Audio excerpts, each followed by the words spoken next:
सो आज फिर हम लोग अगरतला तो दिल्ली पैदल मार्च।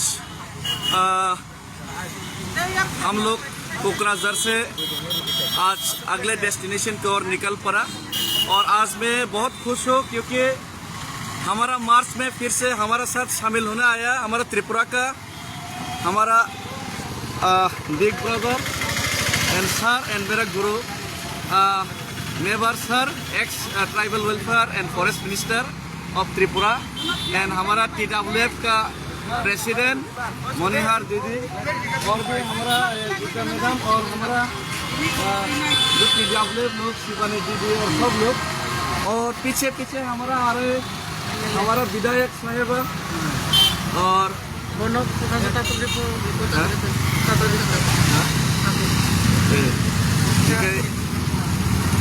ठीक है हमारा विधायक जी भी आया है साथ में तो बहुत खुश हो।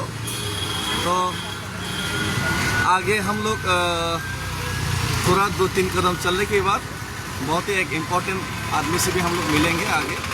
तो चलिए देखते हैं कारवा आगे चलता जाएगा और मंजिल की तरफ। तो thank you very much everyone for coming to support and join with this historical movement Hambai and Khulumbai Kokrajhar।